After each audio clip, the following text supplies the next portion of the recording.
We had a plan for our mushroom and beef ragu, and that was to make a lot of it so we could get 2 uses out of it. So the first use was to pair with our tortellini, which we've done and I've eaten, and it was yummy.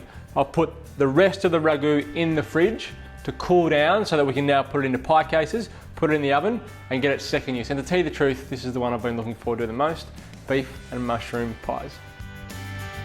This is the exact mixture that we used for our pasta dish, and I'm going to use it again. I'll put it in the fridge. If you're ever making pies like this and you're using leftover, or you've made the stew and you want to use it for a pie, allow it to cool first.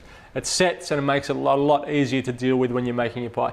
The thing I'm going to change or add to that is just some fresh herbs to freshen it up a little bit. So some chives, about 1 tablespoon to 2 tablespoons, depending on how much you like chives, of finely chopped chives will go in with our mix.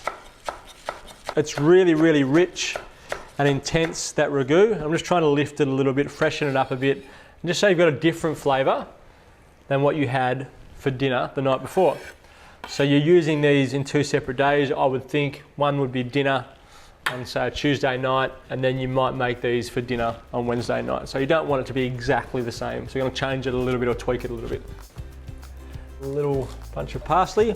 Same thing, probably 2 tablespoons of finely chopped parsley. And we'll pop that in with our chives and our meat. And then whatever herbs you want to put in there, you can. If you want to put some dried thyme in, some fresh thyme, if you like basil, you can put basil in there. Go nuts.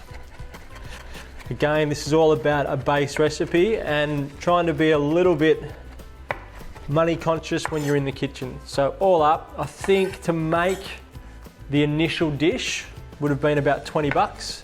So we're going to get 2 dinners out of probably $25 once you add in the pastry. So not too bad for 2 dinners for $25. But it's about thinking ahead and making sure you've got a little bit more than you would usually have if you were just making this ragu to go with pasta. So we'll mix all of that together. Right, so that's nice and fresh now. I can smell that that's changed. Get our pastry out. I'm just going to make one pie to give you an idea of how to go about it. I'm making little single serving pies. You can make a big pie if you want to, and that would all go into one big pie. I like the little single serving ones. Just going to trim it up. So we'll pop our little pie tin on there and just cut around.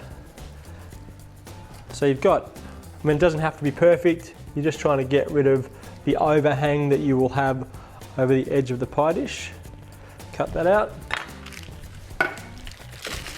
Peel it off our plastic. And then just fold this so that you can drop it into your little pie tin and then just push it out to the edges. It's a rustic pie. Lots of pastry is good in a pie. You don't have to dock it or anything. So once you get it in there, it'll be sort of as it is. Then we got that pretty much okay, I reckon. So that's sort of what you want it to look like. You've got these folded edges over, but they're okay. You've got lots of overhang, so we'll be able to stick our lid onto something. And then just spoon in your filling. So see how much easier it is to deal with when the filling is nice and cold. Now if you wanted to extend this even more, you could put some more vegetables in there, get even more use out of this tasty filling. Pile it up nice and high, that's about it. Then our lids, get the largest cutter we've got. Another piece of pastry. Cut out our lid. Egg wash around the edge. This is just one egg which we've beaten. Stick our lid on, push it down, and then I'm going to fold it over and crimp it. Again, there is nothing wrong with lots of pastry. Fold that over so that we enclose our filling, like so. A few little nicks, just to make sure the steam can escape. Egg wash on top.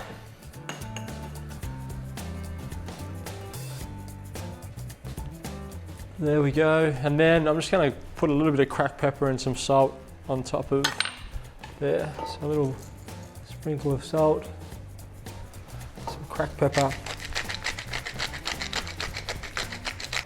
Into our oven. 180 degrees until your pastry is cooked. Remember, the filling is cooked, so you're just trying to crisp up that pastry on the outside. So I would say between 30 and 40 minutes depending on your oven.